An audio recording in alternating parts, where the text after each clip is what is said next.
Okay, sounds good. According to this, it's T minus 30 seconds, so we'll see. Okay. But let me go over to our page and see when I can see something. Oh, there you Okay. are. Oh, check that out. Hi. So apparently it goes live right away. All right. Hello, world. But we'll give folks another minute or two to get online. Yeah, thanks, Brian. Brian, let me know that we're on the air.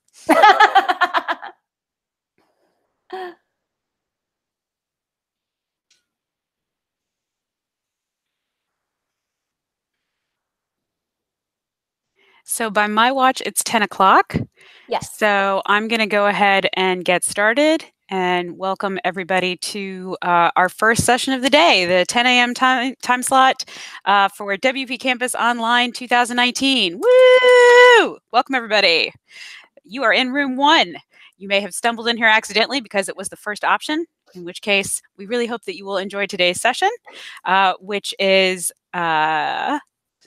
Customizing Gutenberg, Lessons Learned at Georgetown. And your speaker this morning is Joni Hallaby from Georgetown University.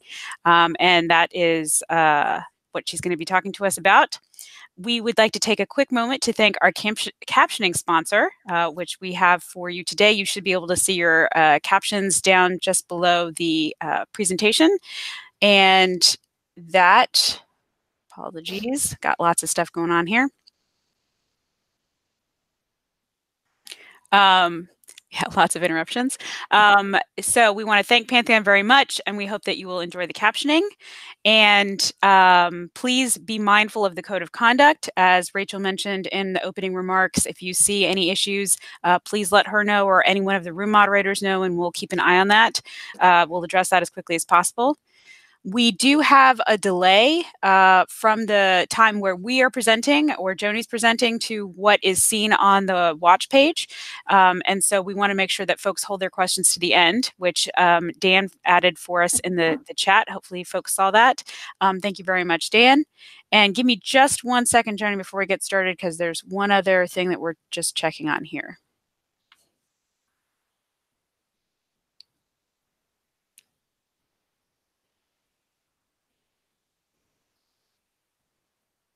Okay, so it looks like some of the sessions are bumping to the next time slot. So we are getting that tweaked. So we'll give it just another minute for folks to get back into this session if they got bumped to the next session. Give us just 1 sec.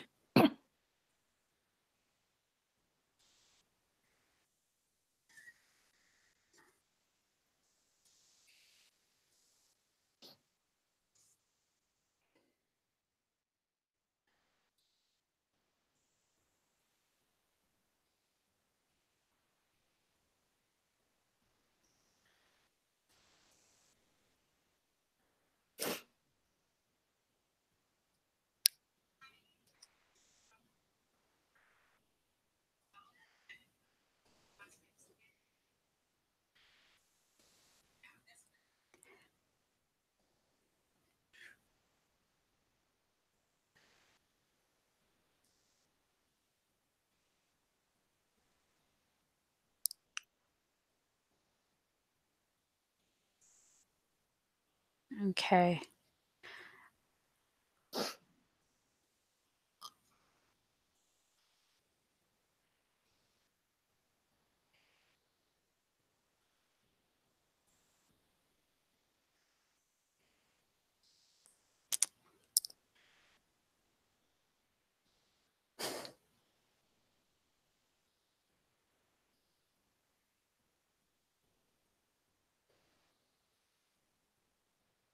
All right, so it looks like the problem has hopefully been resolved, but we'll give folks a moment to refresh and hopefully land back in this room.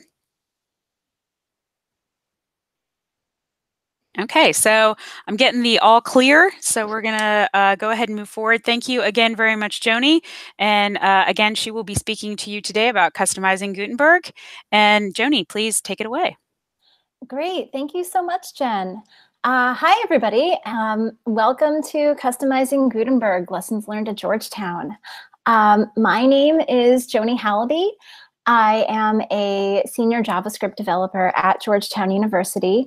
I've been working here for about 3 years now, just over 3 years. And in my former life, I've worked as a developer kind of all over the place, as in small software companies, in agencies. I've worked with a lot of CMSs, including WordPress. And I'm very excited to speak with you today about customizing the Gutenberg editor. If you would like, you can follow along at your own pace. Online, I have my slides up online. I'll be flashing this website at the end of the talk as well. So I work for an organization within Georgetown University called Web Services. And we are a small but very, very mighty team of project managers, a product manager, a designer, and developers. And we are basically, what do? We manage just about all of the websites at Georgetown University. We have over 300 websites that encompass all of our schools, all of our departments, all of our units, which are those like little offices, like the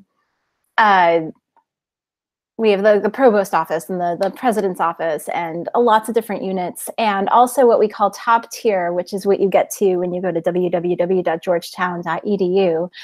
And historically, we've managed all of these websites in a multi-site Drupal 7 environment.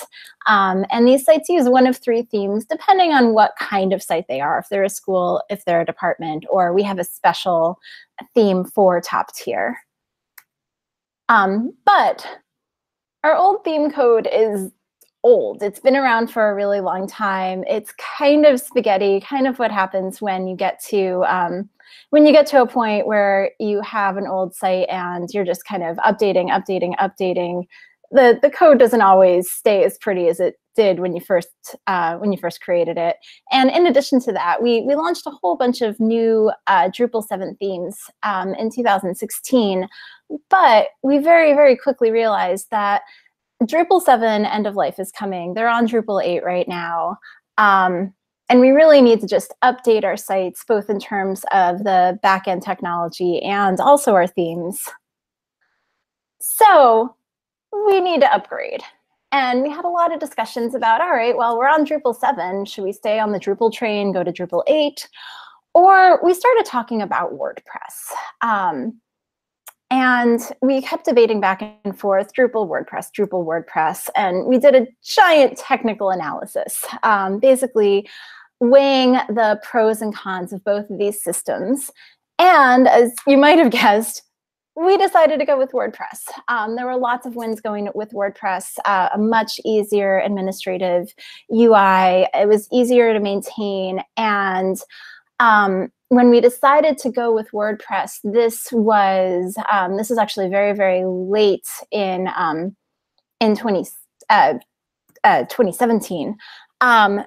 Gutenberg was still this new, exciting. It was still in beta, and it looked real pretty. It has a lot of potential. It had a lot of potential back then. It's this very new editor, and we decided, you know what, I think our content editors will really, really like working with WordPress, especially with Gutenberg. So we decided to go with WordPress. And before I move on, I really just want to take a very quick vocabulary note. Gutenberg, throughout all of the pre-WordPress 5.0 life, the term Gutenberg was referred to as both the editor and the project of creating the editor. But now, as I'm sure some of you are familiar, the WordPress core team is trying to decouple that because Gutenberg is now part of WordPress core as of 5.0. So the content editor is really just the editor, and Gutenberg is now being referred to as the project of creating the editor. But I've been so used to calling Gutenberg both the project and the editor that I'm probably going to slip. Like I say, old habits die hard. So just bear with me with the terminology. So okay, back to our decision to go to WordPress. We made this decision, so now what do we do? we had a lot of content goals going into our project because we really wanted to make full use of Gutenberg. Our content editors are, we have a lot of very active content editors on some of our sites, and they like to do very creative things. They want to make their content pop. They want to make their content look different and unique. So we thought, okay, Gutenberg is a really good way of doing that because there's lots of different options that you can use in Gutenberg. But we also wanted to make sure that all of these Gutenberg blocks, all of the different options that you have in the editor are accessible in terms of WCAG accessibility. So we wanted to make sure that everything was usable and accessible, but we also wanted to support all of the content needs and the expectations of our content editors at Georgetown. So the first step in trying to figure out, okay, well, what do we need, is we really needed to get to know the Gutenberg editor. So taking a look at the editor, this is a basic screenshot of what the content editor looks like. And there's a few different main points on here. So a block is just a single element in the user interface. So that could be a paragraph, a header, an image, a table.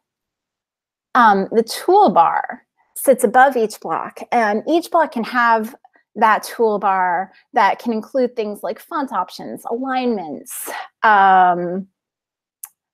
media options, any sort of user interface piece of functionality that could apply to a specific block. So for example, like a paragraph, you would have options to bold, italicize, underline, strike through, things like that. And then we have the inspector panel, and this is also called the block panel, and that's that panel that appears on the right-hand side of the editor when a block is active that gives you a whole bunch of more options.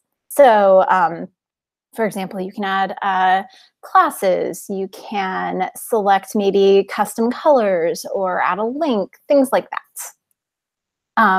A lot of the options in this inspector panel depend on what block you've chosen. And Gutenberg comes with a bunch of just out-of-the-box core editor blocks that can be selected from the block selector. So this is a screenshot of part of the block selector, and there's a lot of different custom, out-of-the-box blocks like paragraph, header, inline list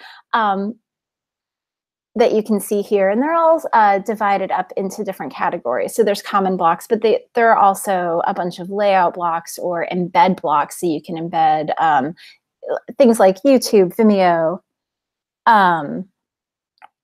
Facebook, things and content like that.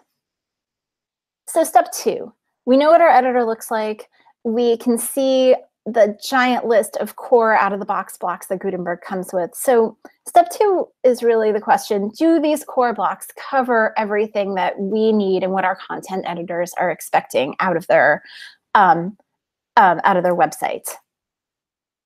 So we decided to do a content audit. And this basically involved looking at all of our websites, or a good chunk of our websites, and seeing what kinds of content our editors are using, and correlating those types of content with the set of out-of-the-box blocks that Gutenberg comes with. And we decided to separate all of these pieces of content into 3 categories. Blocks we can definitely use. Blocks we can't use in Gutenberg for whatever reason. And a lot of these reasons actually ended up being accessibility reasons. So for example, the out-of-the-box Gutenberg table isn't really fully accessible.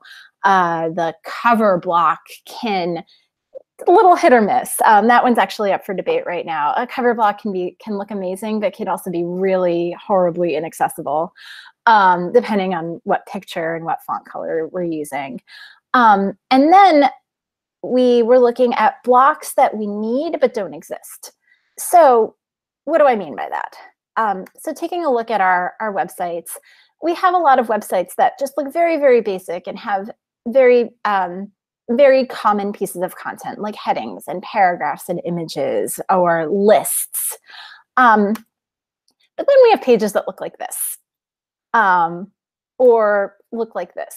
And these are pieces of content that our editors in Drupal created to make the websites look more interesting and just more visually appealing, but they're not exactly standard pieces of content. These, so we actually call these square kinds of things. They're actually clickable on our websites. We call these cards. And they're basically blocks of little snippets of content that can include an image like this, or a header and a paragraph of description and a call to action link. Each of these cards can have slightly different pieces of content. And usually our editors want to have sites that have a bunch of these cards all in one block. So one of these little boxes we consider to be a card, but the whole sets, like all 4 of these cards, we consider to be a card deck. And this is something that is a very useful piece of content for our content editors, but it's not something that is included in Gutenberg. So it brings me to step 3. We need to make some custom blocks because our content editors are expecting these pieces of content like these cards and these card decks, but they don't exist in Gutenberg, so we have to build them ourselves. So we went through a development phase that was basically most of 2018, where we worked off of this list of blocks that we need but don't actually exist in the Gutenberg editor. And we started in early last year, and we're pretty much done adding all of the custom Gutenberg blocks that we need, but we still might add 1 or 2. We're definitely tweaking a lot of the blocks that we've created, and we've learned a ton over the past year going through this development phase of creating our own editor blocks. And the first lesson that I learned personally was that if you're going to be working with Gutenberg, and especially if you're going to be extending Gutenberg and customizing it, you really need to know React, which I actually did not know before I started on this journey. But knowing React is very important because Gutenberg is written in React. So knowing how React.js works, having created any sort of application of React, that will actually help you a lot. It's not a requirement because, like I said, I didn't know React when I first started customizing Gutenberg, and I am writing all sorts of blocks now. So you can definitely learn on the go, but it'll make your life easier if you already know React. So you should know React, but you're also really dealing with the Gutenberg API. So you're not actually writing a pure React application. You're really writing customizations based on the Gutenberg API. That being said, creating a new block is actually pretty simple. You need to know a little bit of PHP, but most of the work, because this is a React application, most of the work is handled in the JavaScript. So if I were to create just a very, very basic Gutenberg custom block, this is all the PHP I would need. And all this PHP is doing is basically adding the JavaScript that you're going to write to the WordPress environment. So I'm just using the regular WP script, grabbing my JavaScript file. I'm declaring a couple of dependencies that I'm going to need. And these are WP blocks and WP components are actually Gutenberg packages. We'll take a look at those a little bit later. And that's all I'm doing. All the PHP is doing is enqueuing our JavaScript. So like I said, the heavy lifting is really in the JavaScript itself. And if you're creating a new Gutenberg block, the register block type function will become your best friend. What I have here on the screen is actually a shell of what you would write to create a brand new Gutenberg block. So the first thing that you would need is just a custom block handle. So we at Georgetown, we're prefacing all of our block handles with GU for Georgetown University. And then we're naming our blocks based on whatever the block happens to be doing. These handles have to be unique, kind of like variable names. They have to be unique. And following that, you want to create a title for your block. So the title of the block is using this title attribute, and this title is is the piece of text that appears in the block selector. So when you're looking for a new block to add to your page, this title is what's going to show up in the block selector. So it's really your best bet to keep it short, maybe 1 or 2 words. Honestly, title of the block that I have on the screen is probably too long. So you really want to keep this short and sweet.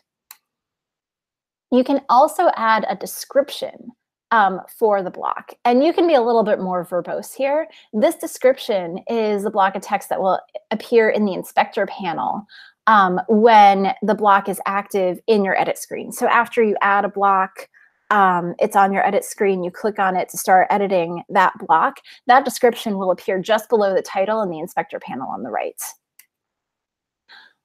You can also designate a category for your block to be categorized inside the block selector.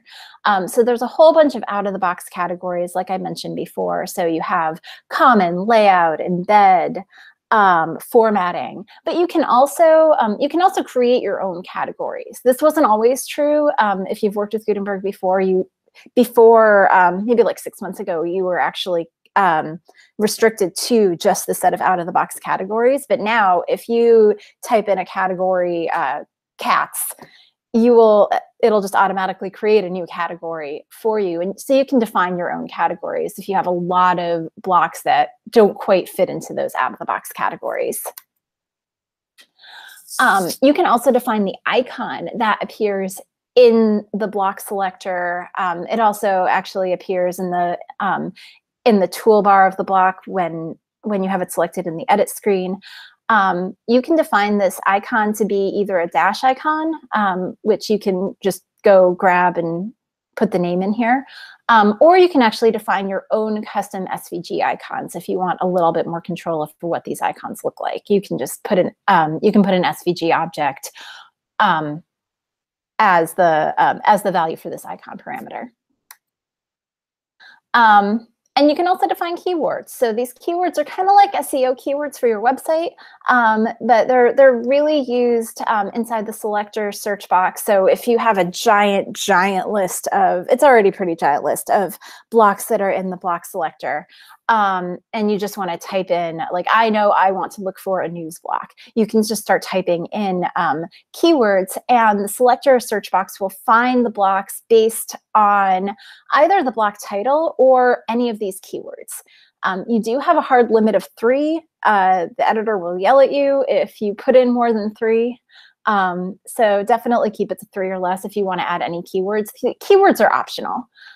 So if you don't feel the need to have any keywords, you don't have to put them in there. Now we're getting to the juicy stuff. So attributes is an object that's inside of our registration function that this defines the data that we have saved for the block. So for example, if I want to create just like a hello world block, so a block that's going to just say hello and then spit out whatever name I give it, I really only need one piece of information here. I really just need a name, and I can set a default value to be anything I want. So right now I just have it set to be a blank string. But if I wanted to say, all right, you know what, I want the default to be world. So by default, if I don't put in a name, my block will just spit out hello world. I can do that. I can also add as many attributes as I want here. So if I have a lot of different things going on, so if I want to have like a name and a title, if I want to create a profile block, for example, a name, a title, a description, I can just add as many attributes as I want here. And these attributes are saved into my block through an edit function. And this edit function is one of 2 required functions for block registration. So the edit function defines both the UI displayed in the block editor, but it also defines how any content that a person adds to the block. It defines how that is saved and what this content is saved, or which attribute is saved to which piece of content in my edit screen. And so this is basically what my edit function looks like. So I'm getting, the first thing that I want to do is get all of my attributes. So I'm just getting my one attribute in this example from the props variable. Here I'm defining what happens. I'm defining a function for what happens when this variable gets changed. So I'm basically saying, all right, well, when my name is changed, I'm going to take in the value of whatever the content editor types into this block. And I'm going to say, I want to set attributes. I want to set my attribute called name to this value that's being passed in. And then I am returning just a bunch of JSX. So I want to put all of this content into an H1. I'm saying hello. And then I have a component called a text control. And this text control is basically just giving me a very basic text input box where I can add my name that will go into this name attribute. So text control takes a bunch of different parameters. I can specify a tag name. This is just any HTML tag that I want. I have it set to span right now. I can set a placeholder just like any other input. I'm telling this text control that the value is going to be whatever is in my name attribute. And then whenever the content in this text input changes, my onChange events is going to call my onChange name function that's defined up here. The second required function that I need is a save function. So the save function just defines the UI that is displayed on the front end. So when you go to publish or update your page and you go and view your page, this save function defines what is displayed when I'm actually looking at my page as a front end user.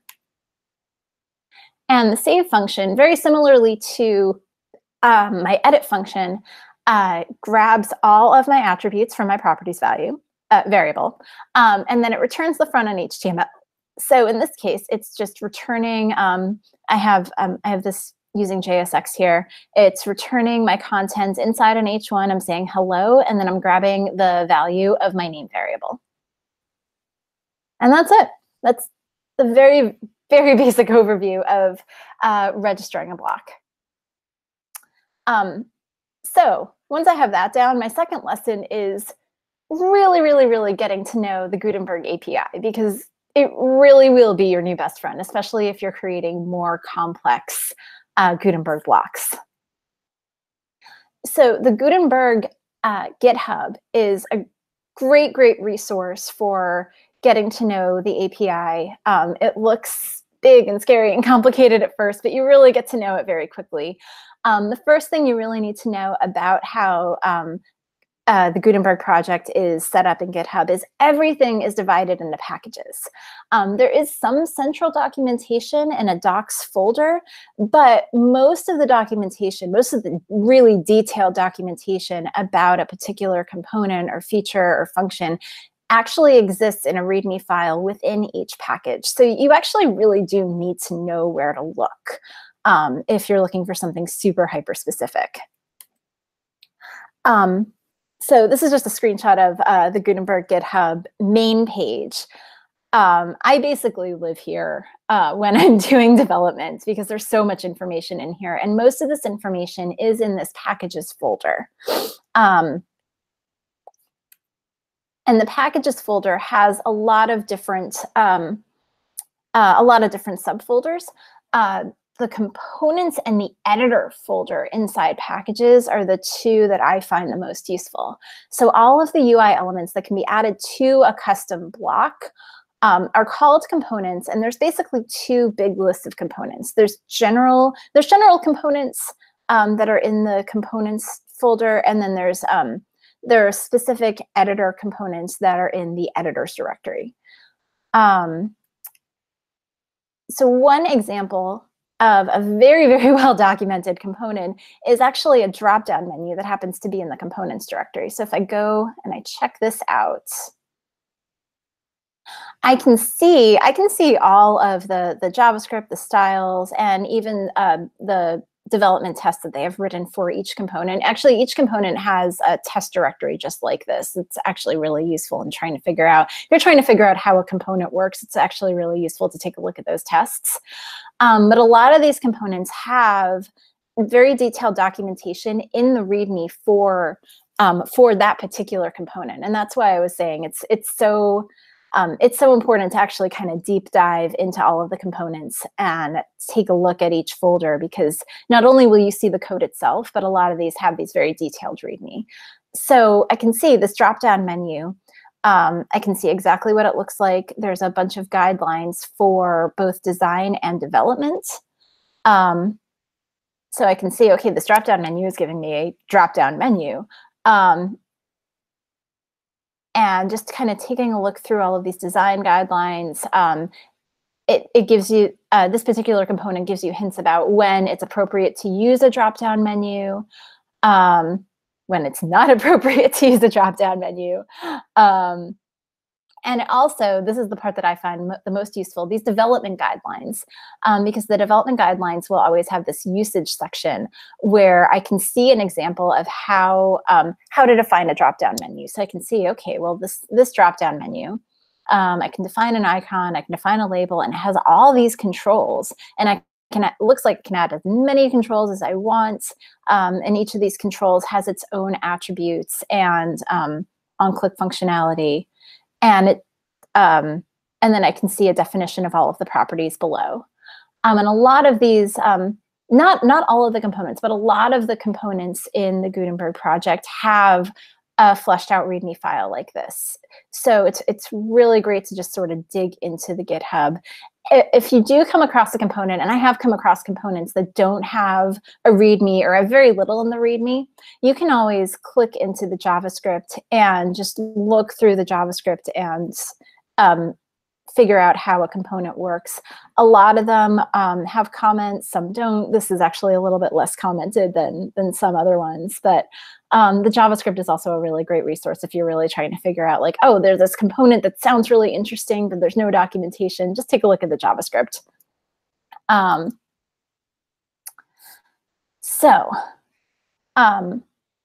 Also in packages, there is a blocks directory that has all of the code for block registration, block deprecation. So if you write a block, deprecation is basically if you write a block and then you decide to change the block or remove the block. Deprecation gives you a lot of the code that you need to maintain backwards compatibility. If you created a block and then users are using it, and then all of a sudden you have to take that functionality away, deprecation allows you to basically have backwards compatibility so the editor doesn't colossally break. The blocks directory under packages has all of the code for block deprecation, registration, extensibility. So you can take a look at the code. There's no real documentation in this particular folder, but there is a developer handbook in the docs folder. The docs folder is also under packages. And there's a lot of, I'll open this one too. There's a lot of great actual documentation in README files here. So the main README file kind of gives you a basic overview of extending blocks, basically summarizing extending blocks, extending the editor UI, how to deal with meta boxes. But again, if you want to know more about the block API, you kind of want to you want to dive into the block API folder, and then you can read all of the READMEs about block deprecation, block registration, for example. And these READMEs are very, very well done. And you can see, okay, well, these are all the different functions that can, and how to, it will list all of the different functions and all of the different attributes under each function. So you know exactly what you're getting into in terms of block registration or any other sort of block functionality.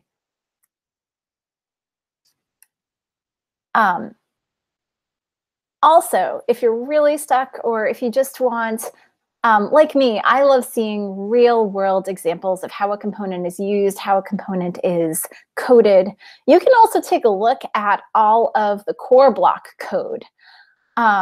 So if you want to see, you know what, I really like how the list block was coded and I want to write something very similar to that, you can go into, under packages, there's a block library there's a block library folder, and that has a lot of really great, there's a lot of documentation in there, but there's also like all of the code for all of the out-of-the-box blocks. So you could take a look at that and just dissect how one of the out-of-the-box blocks is coded, and use that in your own code if that seems appropriate. So my third takeaway from all of this block creation work that we've been doing is fancy stuff really isn't that hard either. So creating just a regular, very simple block is pretty easy, but doing something that's a little bit fancier, it takes more work, but it's not impossible. So if you remember our cards from way back many slides ago from our content audit, these are our cards. We have cards that have, each individual card has its own bits of content. So for example, each of these cards has an image, and it has a call to action link, and it has a bunch of text in this button, in this call to action button. But a card deck on a whole is one giant block. We at Georgetown treat these card decks as one giant block that has all of these little individual card blocks inside of it. So that really lends itself to something called nested blocks. So Gutenberg allows you to nest blocks inside of each other. So blocks can have a parent-child relationship. So I can have a content block inside a content block. And to do this, to create custom nested blocks, it's really just like creating a regular block. But now I need to create two blocks. So for my card deck example, I need to create both the child block for the individual card, but I also need to create a separate block for the parent that will house my card deck. So this parent block is basically the shell that's going to hold all of my child blocks, all of my individual cards in this example. So this is basically what my card deck looks like. So we call this card, the one with the image in the background, we actually call it an image overlay card. So this parent image overlay card deck block allows me to select a bunch of different options for the card deck as a whole. So I can say, okay, well, how many cards do I want to display per row? I want these cards floating kind of next to each other on large screens. Also, I want to be able to choose like the different positions where the button can go. So it can go up here in the top left, or maybe I want it down here in the bottom right. And this parent block, it has its own attributes to house all of those options that I have in the inspector panel. So where the button's going to go, where the how many cards I want to display per row. And this parent block, the card deck block, is registered just like any other block, but it can allow child blocks to be added inside of it. And I can either say, I want this parent to have every block that's available to me in the Gutenberg editor, or I can lock it down and say, you know what? The only appropriate block that my card deck parent block is allowed to have inside of it is just a card. And I can really lock it down and say, I only want image overlay cards to be in my image overlay deck. And these children can be literally any block. It can be an out-of-the-box block. So I could also say, you know what, I also want paragraphs to get thrown in here too. Or it can be my custom card block. And this is, instead of the edit function that I showed you earlier for just a regular block, this is basically the edit function that we're using for a parent block. So I have my properties variable that I'm passing in, but I'm not really using it. I'm using it for some of the options, but the biggest change in here is I'm also defining this allowed blocks variable that is an array of all of the blocks that are allowed to be in this particular parent block. So this particular parent block, I'm only allowing one child block to be added to it, and that is my my image overlay child, which is just the individual card block. So this array takes all of the handles for whatever blocks you want. And like I said, you can have your own you can list your own custom blocks in here, or you can list some of the Gutenberg out of the box blocks as well. And I'm also defining cards, but basically what I'm calling a cards template. So this is the template that the parent block uses to initialize itself and say what this parent block is going to look like when somebody initially adds this parent block to the editor. So I'm basically just saying, all right, whatever quantity of child blocks I want in here, I am going to return that number of child blocks and just display that number of child blocks in my parent block when my parent block is initially added to the editor. And then my return function is basically just calling this template, and it's saying, you know what, initially, I only want 3 of these child blocks in my card deck.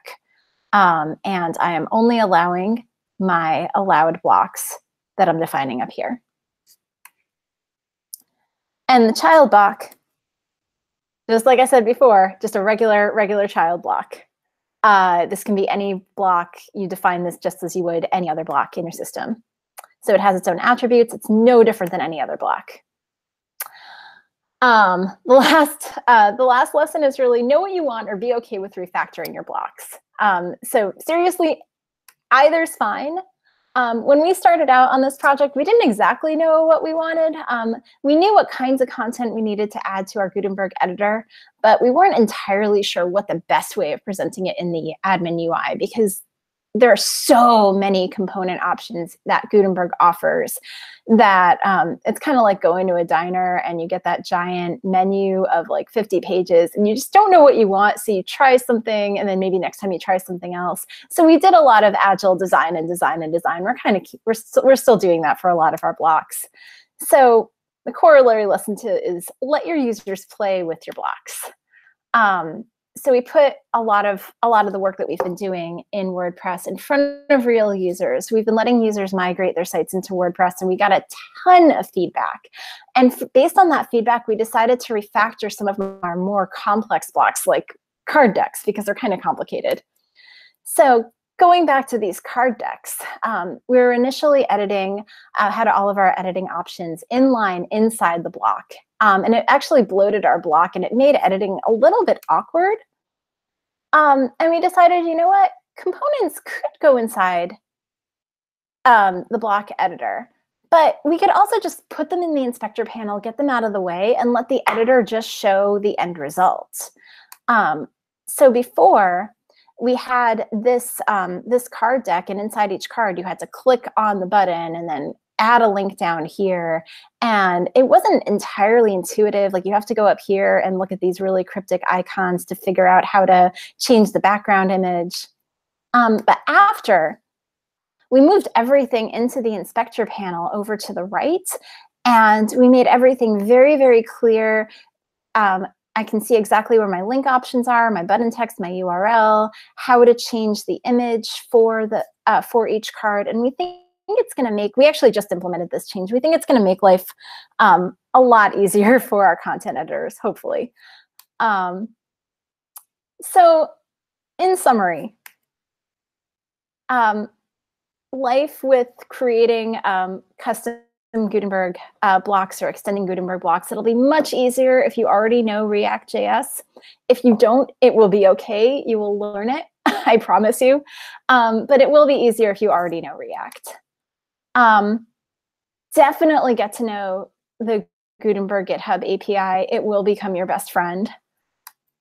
Figure out what you really need. If you don't know, use an agile approach and just be flexible. And be okay with refactoring. If something really isn't working, just be okay with saying, you know what, this isn't working. We're going to just try something else. Again, it goes back to being agile. And lastly, breathe. Gutenberg is big and it's complicated and it's new and there's a lot going on with it and a lot could be better, but there's a lot of really good stuff in there and you can create a lot of really good stuff in there. You can be very, very innovative with creating these Gutenberg blocks. So just breathe, be patient. It's a learning curve, but it's definitely worth it. And I have to say, this past year has been a lot of fun. And that's it. Thank you so much. If anybody wants to take a look at the slides, my slides are available online. You can email me, you can tweet at me, and definitely feel free to ask me questions after this session. I will be on Slack all day. Thank you again so much. Joni, thank you. I know I'm not the only one who found that absolutely fascinating. Thank you so much for doing that talk. We don't have very much time for questions, but there were a few in the chat. So I'm just going to quickly, you did a great job of recapping how you built the cards. And that was fascinating that you did refactor them and make them nested.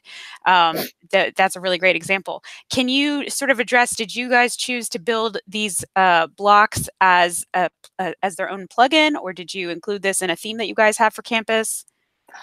We actually, they're all implemented in their own plugin. So each one's an individual plugin? No, actually, we have one very large plugin that includes all of our custom Gutenberg blocks.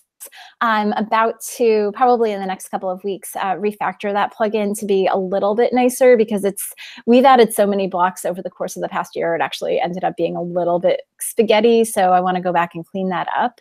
I haven't really thought about pulling each one out into its own plugin. That's an interesting idea, but right now they're all in one giant Georgetown custom Gutenberg blocks plugin. So interestingly, NC State, we have also created our own blocks plugin. So yeah, we should definitely hang out. Oh yeah, for sure. So yeah, that's good to know. There were other questions that came into the chat, including some generalized Gutenberg or block editor questions, like how difficult is it to switch back and forth between the block editor and the classic editor? I don't know if you want to address that, if you've spent a lot of time trying to address those problems so far, or if that hasn't been a big issue yet. That really hasn't been a big issue yet, because we're really trying to steer our content editors to use Gutenberg. We're actually trying to get them away from the classic editor, because in the classic editor you have very, very easy access to the HTML, and that's something that we also had in our Drupal environment, and we really don't want people to mess around with the HTML, just because it causes a lot of issues in terms of like visual identity issues, accessibility issues, just generally breaking their website issues. Yeah. So we really want to steer clear from that. We too have sort of tried to do more of a hard shift so that you're not going back and forth, right? So like for our new users, they are going into the block editor right away. And then the old users that are in the classic editor, they'll be transitioned to the new editor, to the block editor, and then there's no real going back and forth. So we haven't seen too much of that. But I encourage you guys to chat more about this if you want in the attendees online channel. I hope all of you will join me in thanking Joni for a great talk, and continue chatting about this online. And thanks again to Pantheon, our captioning sponsor, and we hope to see you guys in another 13 minutes for the next session. Joni, thanks again. Thank you so much. Bye-bye. Bye.